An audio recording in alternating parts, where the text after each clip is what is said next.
Gas بحران کا آپ کو ہونے جا رہا ہے سامنا. کراچی کے مختلف علاقوں میں گیس غائب. تو آپ نے ہر ماہ خریدنے ہیں, کوئی ماہ خالی نہیں جائے گا. لوگ جو بہت سستی گیس کے عادی ہو چکے ہیں, ان کو اپنی عادتیں جو ہیں وہ بار بدلنی ہوں گی. اور یہ چوری بھی ہے, لیکن یہ یہاں پہ کھلے عام بک بھی رہا ہے اور لوگ خرید بھی رہے ہیں. ڈیمانڈ ہوتی ہے سردیوں کی لوڈ کی, وہ ایکسٹریملی زیادہ ہوتی ہے. اگر آپ پاکستان میں ہیں تو گیس کے بحران اور گیس کی شدید قلت جیسے الفاظ سے بخوبی واقف ہوں گے. چاہے آپ کے گھر کے کنیکشنز میں گیس آنا بند ہو گئی ہو یا دوسرے متبادل جن سے آپ اپنی انگیٹھی, چولہا, گیزر یا آتش دان جلاتے ہوں وہ بہت مہنگے ہو گئے ہوں. چاہے آپ گھریلو صارفین میں سے ہوں, انڈسٹریلسٹ ہوں, ہوٹل مالکان میں سے ہوں یا سی این جی اسٹیشن رن کرتے ہوں, سالہ سال سے آپ کا اب ایک معمول بھی بنتا جا رہا ہوگا کہ یا تو آپ دوسرے اور مہنگے متبادل تلاش کرتے ہیں اور یا سستی اور پرخطر جگاڑیں مطلب گیس کمپریسرز جو کہ غیر قانونی ہیں ان کی طرف مائل ہوتے ہیں.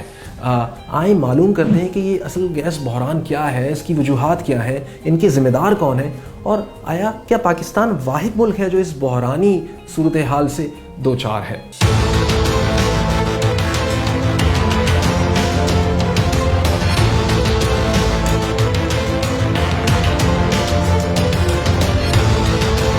ہیلو گائز, یار وائس سورس کی جانب سے میں محمد العین امین. پہلے تو بات کرتے ہیں گھریلو صارفین کی. اعداد و شمار کے مطابق پاکستان میں 1 کروڑ 20 لاکھ گھرانے ایسے ہیں جن کے پاس سستی اور قدرتی گیس کے کنیکشنز موجود ہیں. مطلب یہ کل گھرانوں کا 23% بنتے ہیں, جس کے مطابق پاکستان کے 3/4 گھرانے قدرتی اور سستی گیس سے محروم ہیں. تو وہ اپنی بنیادی ضرورت کو پورا کرنے کے لیے دوسرے ایندھنوں کا رخ کرتے ہیں جو کہ مہنگے ہیں. مطلب اگر وہ LPG سلنڈر کا رخ کرتے ہیں تو ان کو 12 گنا زیادہ لاگت ادا کرنی پڑتی ہے, اور اگر وہ لکڑی اور کوئلے سے ایندھن بناتے ہیں تو ان کو 2 گنا سے زائد لاگت ادا کرنی پڑتی ہے. ایسے میں ناقدین اور تجزیہ کار کہتے ہیں کہ بھائی گیس تو انتہائی بنیادی ضرورت ہے, تو اس کو بھی سستا کیا جائے دوسرے پاکستانیوں کے لیے جو اس سے محروم ہیں. اور خالی بلوچستان میں 3 ٹائم زیادہ ہو جاتی ہے, کیونکہ بلوچستان میں مرکری جو ہے وہ نیچے چلا جاتا ہے. اس کی وجہ سے وہاں پہ ریکوائرمنٹ جو اسپیس ہیٹنگ کی, واٹر ہیٹنگ کی ریکوائرمنٹ ہوتی ہے وہ بہت بڑھ جاتی ہے. یاد رہے کہ جب سردیوں میں گیس کا بحران پیدا ہوتا ہے تو یہ 23% گھرانوں کے افراد بھی اکثر دوسرے ذرائع پر مائل ہوتے ہیں, تو اس سے اس کی ڈیمانڈ میں کافی اضافہ ہو جاتا ہے اور پرائسز جو کہ پہلے سے ہی زیادہ ہیں مزید زیادہ ہو جاتے ہیں, اور اکثر منافع خور بھی اس صورتحال کا فائدہ اٹھا کر مصنوعی بحران پیدا کرتے ہیں.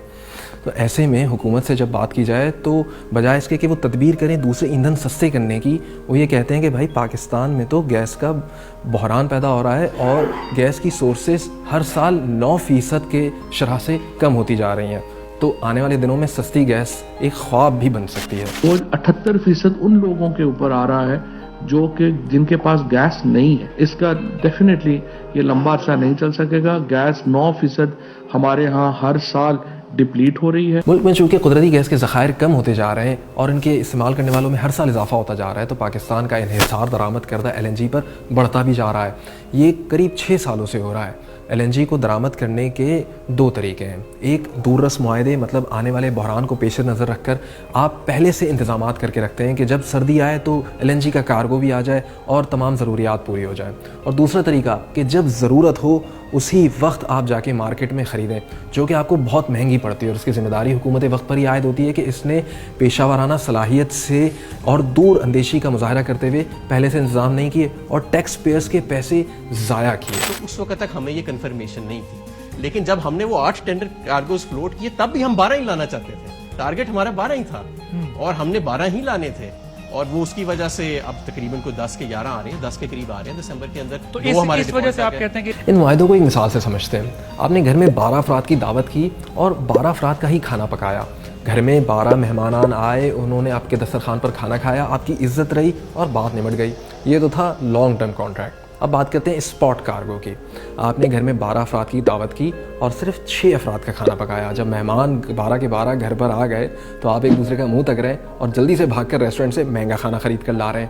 یہ تو ایک قسم ہے اسپاٹ کارگو کی, کیونکہ مارکیٹ ہمیشہ تیزی میں رہتی ہے اس کی دوسری مثال, آپ نے 12 افراد کی دعوت کی, 12 افراد کا ہی کھانا پکایا, لیکن مہمانان کے آنے سے پہلے رازن آئے اور کھانا چوری کر کے لے گئے. For example captive power plants, industries اور دوسرے چور جن کے آگے حکومت گھٹنے ٹیک دیتی ہے اور مہمان منہ دیکھنے لگ جاتے ہیں, مطلب صارفین کی جو ڈیمانڈ ہے وہ سردیوں میں 3 سے 5 گنا بڑھ جاتی ہے.